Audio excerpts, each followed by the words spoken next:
Hello and welcome to SportsHeads. Now there's only a couple weeks to go and the NBA season will be upon us. I'm Cadle Steven Edwards. We're going to talk to you about all the things going on in the NBA right now. We're going to start off with the All-Star Game. They've changed the way that the All-Star Game teams will be set up for that February extravaganza. And you look at it, Steven, you agree with what they've done?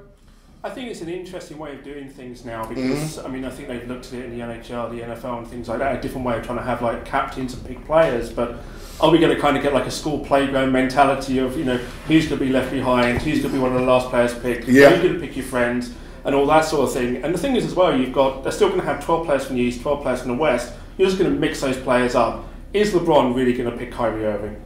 Well, no, definitely not, but what will thrill you the most watching? The game itself or the draft?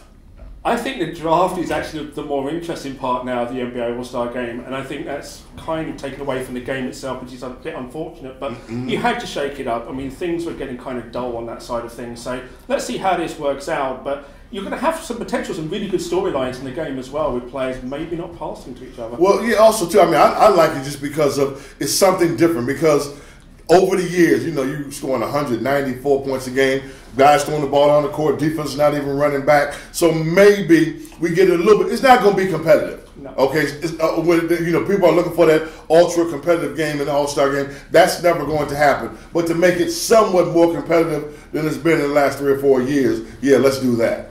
Yeah, I completely agree. I mean, I think, you know, the scoring's got out of hand. It's not like the NBA All-Star games of the 80s and 90s that we were first used to. I would potentially like to see a scenario where we kind of have like a closeout, like what happened to Jordan in the 80s, and that could be quite interesting. I'd love to see that sort of storyline leading out the All-Star game. And one of the things I would have liked to see is, you know, I guess, you know, you don't want to have that separation, but the United States, the best against the international players of an All-Star game. You know, I think the NBA is kind of scared of having that us against them type mentality, but I think that would be a great game itself. I think that would be a great game in itself, but I don't necessarily think the climate right now is susceptible to that. But, I mean, that's been seen in the NHL as well, and it worked very, very well for a few years, and I think it's something to look at in the NBA. They've tried it as part of the All-Star weekend, but I think it could be something to be looked at down the road. I don't think we're going to be stable with where we are, because Adam Silver is always looking at trying to improve the product. But one of the biggest stories, continuous stories, in the NBA has to be the Ball family. Lonzo Ball, LeVar Ball, the daddy who never shuts up. Let's start with the dad. What's your thoughts on LeVar Ball? I think it's very difficult to kind of be a bit polite about LeVar Ball. I mean, I think he's kind of trying to live maybe his dream through his son. I think that's one way of looking at it. I think, you know, he wants to always be in a public limelight. He wants to be very, very controversial as well. And he's quite happy to say anything and everything to try and garner that attention. And I think all the time the media outlets will kind of give him that attention, and he's always going to keep saying things. I fear for what he's doing to his son, though, because I think he's kind of setting his son up as a target. And I think that is not something that we want to be doing in this day and age. I look at LeVar Ball, and if you walk down the street in the hood, there's probably 100 LeVar Balls. You know, but the difference between them and LeVar Ball is he has a microphone.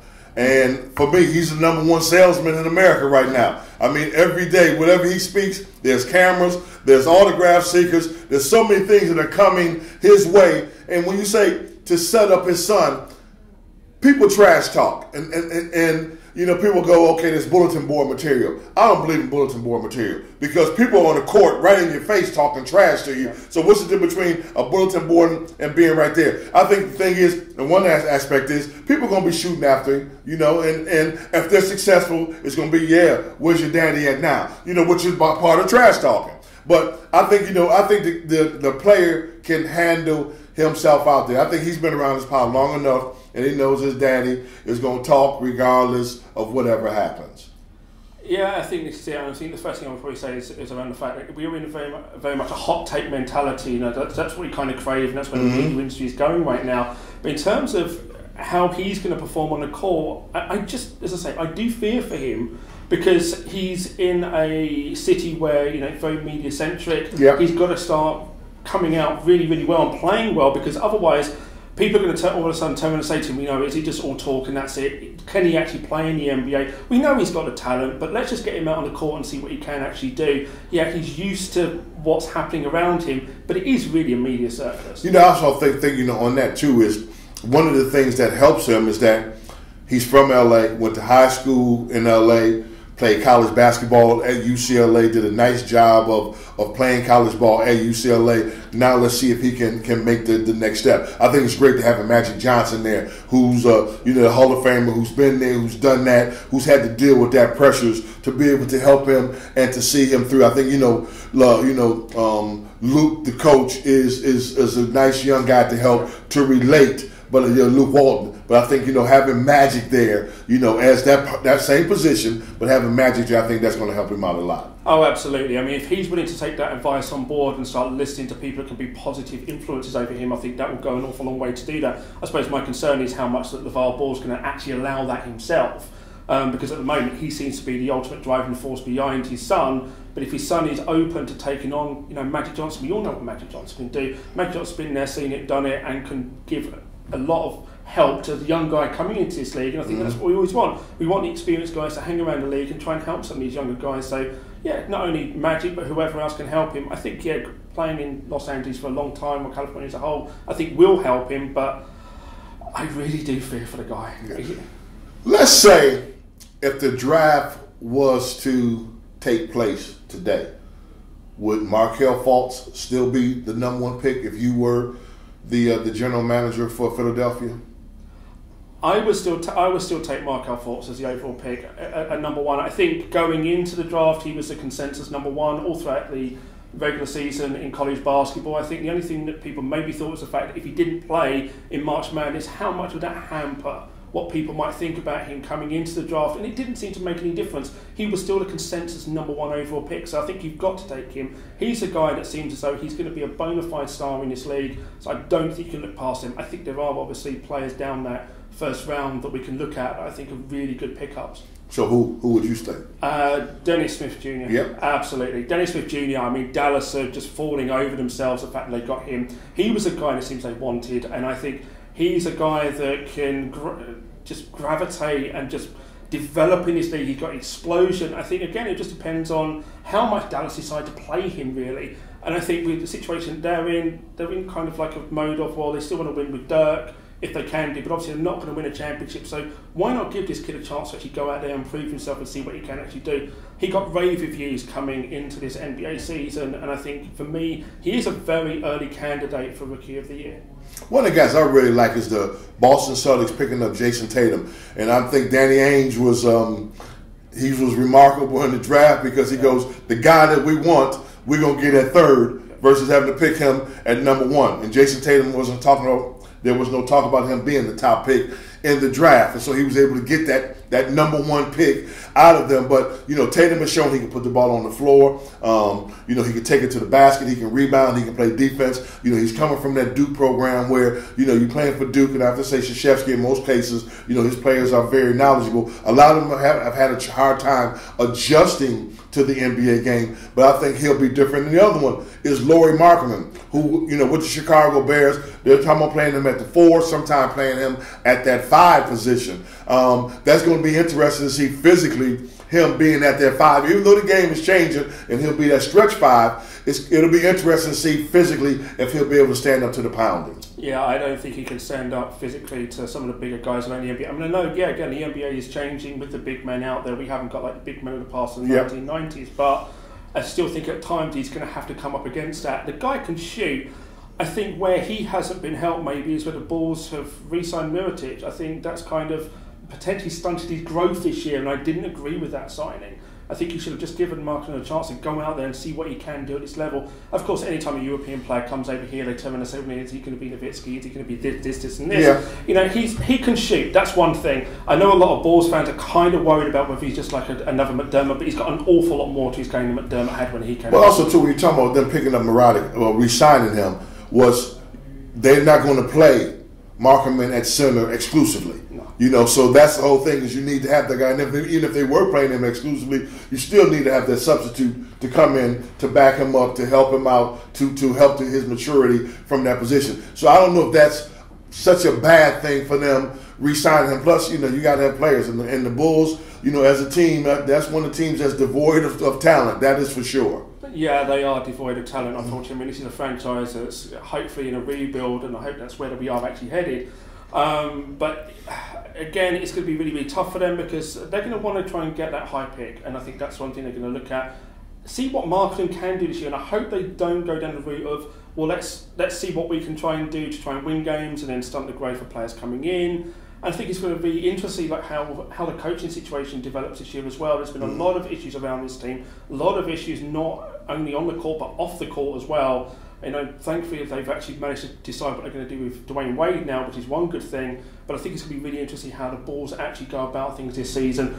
I'm a Bulls fan. I'm not happy about this season coming up, but I'm looking forward to marking. Big interest in moved in for, not on the court but off the court by bringing Doug Collins in, so the guy that gives them some kind of maturity in that front office, and maybe to be able to help out, with Paxson and with the coaching staff and some of the decisions that they make. But let's talk about moves that have happened, in the offseason. We've had a bunch of different moves, the power moves. Let's try to concentrate on those where you got Paul going to Houston. The situation that's happening with OKC. Carmelo Anthony finally lands, somewhere. But let's start with, you have all these additions to these teams. Wade going to Cleveland. Is there a combination of players that have been added that you go, I just don't know if that combo fits? I think the biggest one where it doesn't fit, and I do fear for how it's going to work out and could be an absolute disaster, is OKC. Mm-hmm. I think, the situation last year, obviously you had Westbrook, it was his team, he could basically do whatever he wanted, he had control of the ball, and they just basically let him run with it after Kevin Durant left. Yep. Now you bring in a scenario where you bring in Paul George, who I thought was actually a good fit for them to go along with Westbrook. Those two. Like that. Mm-hmm. But now you bring in Melo as well, and Melo's game for, everyone that's watched Melo knows he needs the ball in his hands, he's an isolation type player, and now all of a sudden you've got him out there with Westbrook as well. And if I'm Paul George, I'm probably going to take a look at the basketball before the game starts because I don't know when I'm going to see it next. I think, that what you have to look at, okay, what are they going to do from a coaching point when you look at this team and you say, okay, there's enough time in the NBA game that I can run enough ISOs for you, and you, so everybody gets their opportunity to have that ISO play. And I think that's what one of the things that's going to have to happen, with that team to keep everybody happy.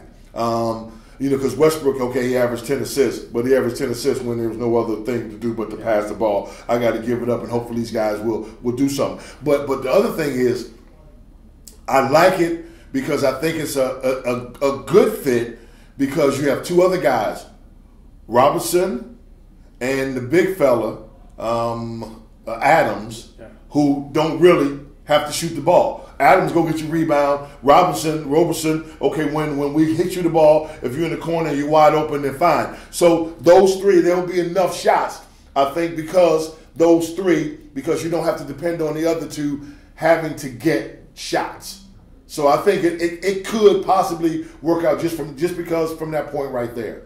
Yeah, and I think, Steve Kerr came out and said, didn't he, at Golden State last year when Durant came over, these guys figured these things out. Yep. These are superstars. They will, figure this out over the course of the season. It may not be straight away, but over the course of the season, they will get it done. So come playoff time, they will be, ready, and they will know exactly what they need to do. And I think that's kind of where we're going to have to go with this. I mean, I think OKC can be a team that, they could potentially get off to a slow start.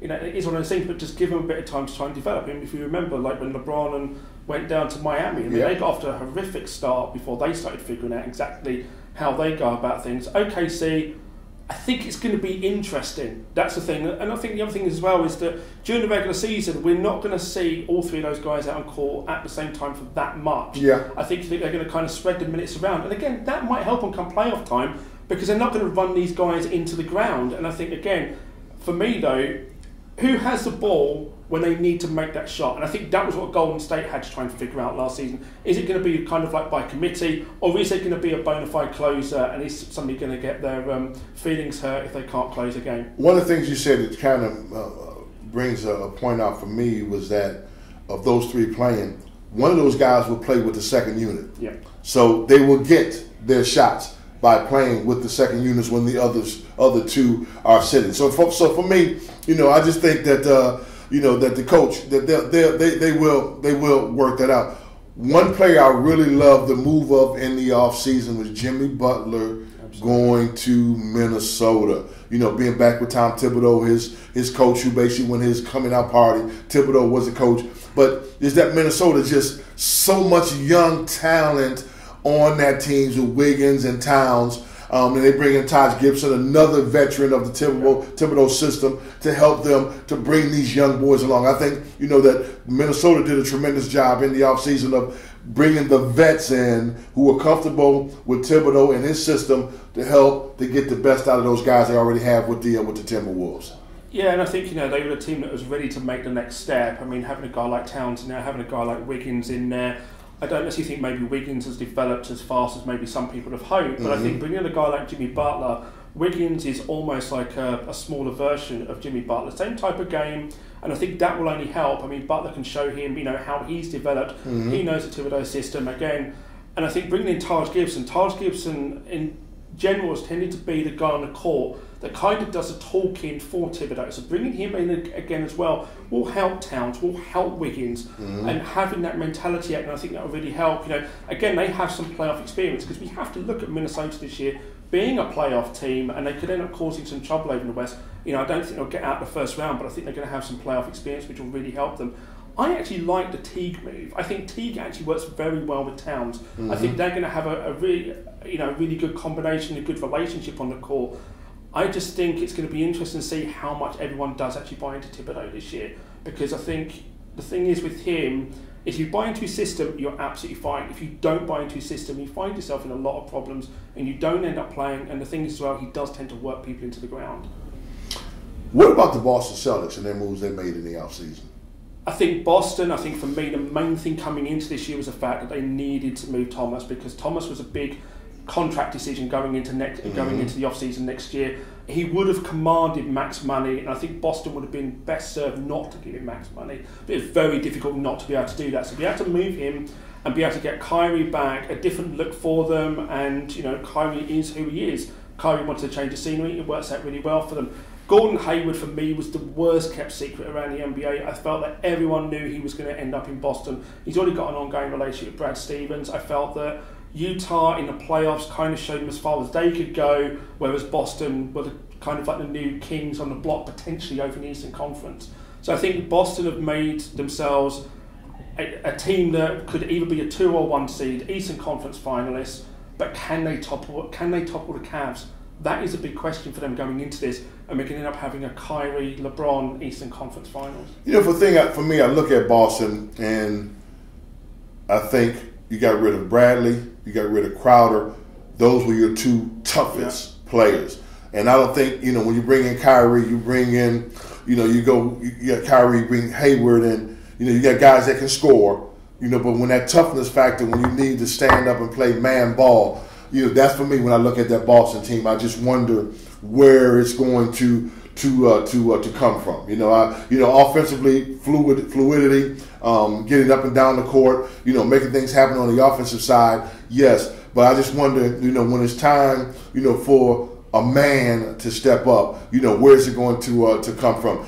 Kyrie, he can do his thing. He'll be fine. Yeah. Where's that Hayward? Hayward, he's been with Stevens. Their comfort level is already there. They're fine. Holford, will be okay.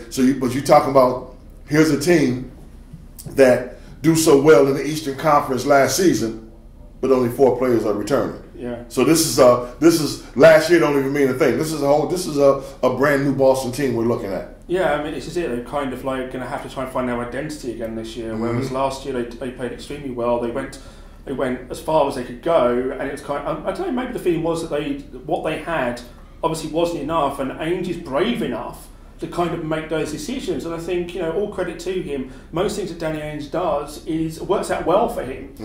You've already talked about the fact that he made the move on draft day because he got the player he wanted. Yep. He's made a move again because I don't think he felt that he wanted to sign Thomas long term. So again, he makes that then move because he got Kyrie tied up for a lot longer in that. So I think, again, all credit to him. But at some point, again, he's going to have to deliver a championship. And I think, having a guy in there like Brad Stevens, we know what a phenomenal coach he is. But I still question whether they've done enough. They've kind of swapped out some pieces. I do agree with you. I think maybe what they've done is given them a better shot in the regular season. But come playoff time, when they need these guys that can get these defensive stops, have they got the defensive answer to Cleveland? One of the things also is that has happened that is really jumping out at me is the money. Russell Westbrook, next 6 years, he's going pocket $233 million over the next 6 years. How do you see that affecting Carmelo Anthony, Paul George in the long run? I think it's an interesting one. I think there is so much money in the game now that these players can command whatever salaries they want. They sign these contracts that are very much their friendly contracts rather than the team's friendly contract. And I think I don't think it's necessarily going to affect the players that he's actually got there. Mm-hmm. But I think again it's going to affect the league as a whole. The asking price for some of these players is ridiculous. To even get like a guy that's going to sit on your bench. I mean, going back to the Mirotic situation again, when I looked at the money that he was being paid to be out there, I was like, that's too much money. But that's what it is. We've got the money in the game now. The players can take whatever they want, and set themselves up financially. I did wonder whether Westbrook would actually sign a new contract in OKC, because I thought there was an opportunity there that OKC could actually lose everything. But at least they've managed to get that signed before the season starts, which is always what you want to be able to do. But I think you're going to see more of these silly contracts. Yeah. Plus, I thought Westbrook was going to have to sign that contract. $233 million on the table. You go out there and you break a leg, break a foot, break something, Absolutely. And all of a sudden get it. So the thing that's great about the NBA is that money's guaranteed. So he's from now on. That's his check, no matter what happens from here on. But what's the thought of Dwayne Wade playing point guard with the second unit for the Cleveland Cavaliers? I think that's a really interesting one. I mean, I think that he's wanted to go to play in Cleveland for a while. Mm-hmm. My gut feeling is that it's one of those things that he's always wanted to do. Go and play with LeBron where he played. Because obviously LeBron went down to where he played. I think having him in the second unit is a really good idea. Limit his minutes. He's got an awful lot to still give the game, and I think he again will become dividend for that team come playoff time.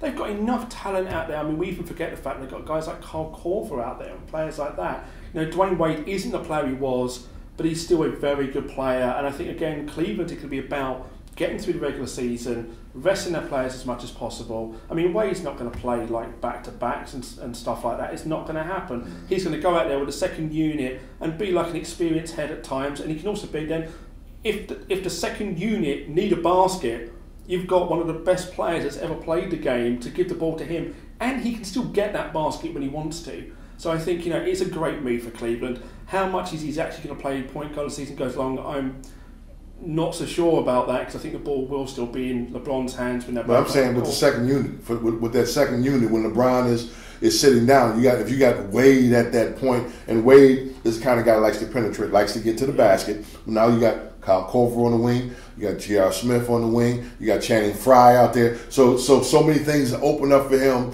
which he's lost a step, but allows him to have that that space that he needs to have. Yeah, and he's an intelligent basketball player as well. I guarantee that Dwayne Wade 9 times out of 10 will make the right basketball decision. Mm-hmm. And having those guys out there, I mean, as you just mentioned there, all of those guys can knock down a 3-point shot, an outside shot when it's needed. So.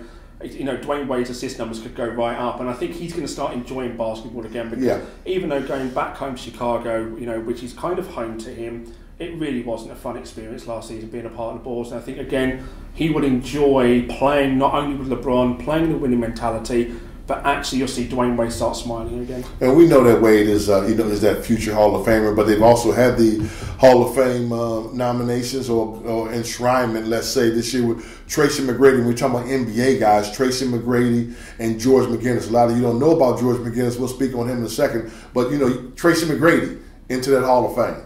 Tracy McGrady, for me, was one of those players, sadly, it's almost like a bit of a what if. I mean, he's a Hall of Famer, but without the injuries, what could Tracy McGrady actually made of his NBA career? I mean, he was a 7-time consecutive All-Star, 2 or 3 time scoring champion, MVP. He is one of those players for me that you could say almost transcended the game. I mean, if anyone wants to sit there and watch the fact, what he did in those 30 odd seconds of that one particular game, just took it over and was like, no, I'm going to win this. That's it. Yep. That's the kind of player he was. And I felt when he went to Houston and played with Yao, I thought that could have delivered a championship potentially. But it's when we look at his career and look back at it, we look at the fact that he didn't get out the first round until the very end of his career with the Spurs, when the Spurs lost to the Miami Heat. And he didn't play that much. No, that's what I mean. So it's kind of, we look at it as a missed opportunity, but when we think of Tracy McGrady, we think of one of those stars of the league in a period of time when the league wasn't that great. I mean, none of us really look back at the 2000s and think, what a great era of basketball, but for me, he was one of the top players of that particular era. George McGinnis. A lot of you don't know about George McGinnis. George McGinnis played in the ABA and the NBA. When we look at these numbers, the numbers will show you his numbers are combined ABA, NBA statistics. But George McGinnis was a player. Powerful, strong, an offensive force.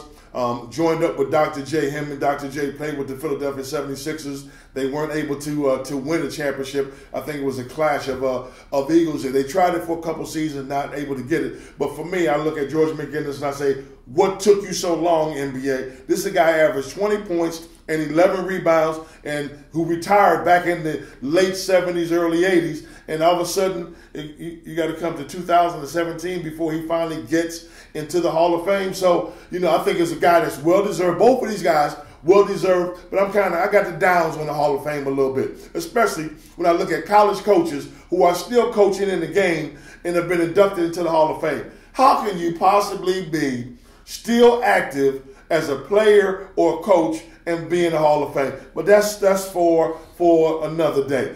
Let's talk about the upcoming teams. I like the Philadelphia 76ers. Yeah. I like what the Philadelphia 76ers have done with Fultz and Simmons, at the guards. You got Embiid, that's if he can get out there and perform. I remember talking to Jerry West one time, and Jerry West said this to me, he goes, if you're going to be successful, you got to have stars. And I think that's what the Philadelphia 76ers have started to accumulate. They've started to accumulate stars. So you believe in the process and exactly what they've done. I think you have to now because I believe in the talent. Forget the process. Forget the process. Give me the talent. The process has ultimately led to the talent. I mean, I think it's one of those things. If you were a Sixers fan over the last few years, you've gone through a really horrible lot of basketball and you've had to sit there and watch it. Multiple injuries. I mean, it seems like whenever somebody signs a contract with Sixers that has got star potential, they do somehow get injured. And I think, again, if they can kind of now get hold of this talent, keep them healthy in a very poor Eastern Conference outside of the top two, really. We've got to look at the Sixers now as a playoff team. And for me, they are an exciting team. They've got so many players that you could think, I actually want to watch them now. Think about Ben Simmons. We haven't seen anything really of him. We've got Markelle Fultz out there as well, and Dario Saric, and you mentioned like Embiid as well. These are all guys that have only just entered this league, and they can kind of get mature together. And I think that will really help. When we talk about like the London game, one of the things I want to see the Sixers over here because for me, they are one of the exciting teams to watch. And I like with the guy you mentioned, Dario Saric, who they're talking about maybe playing him as a sixth man, where he can come in and he can fill it up and make some things happen offensively. But I looked at the Sixers. One of the things that kind of worries when I look at them, if you're going to play Ben Simmons at the guard and you're going to play Fultz at the guard, where's the defense going to come from? That is the thing that worries me when I look at at that combination there. But overall, certain things that they can learn and that they can get better. This could be a very good basketball team in years to come. Oh yeah, absolutely. I mean, I think again, it does come down to the question of health for this young bunch because a lot of these guys have got health issues. So if they can try and get that straight now and get out there, I mean, I really like it. If you can get Embiid out there and kind of play a bit of pick and roll with Fultz, I think that will work out really, really well. They defensively, I do fear for them a little bit, but can they try and figure that out over the course of the season? I think it's going to be interesting for them. I think it's good from a Sixers point of view that they are going to have a competitive team in there, and I think that could be one of the more interesting teams that we can actually watch this season. He's Steven Edwards. I'm Kevin Cadle. This is SportsHeads, the NBA. Make sure you check us out because we will be coming back at you.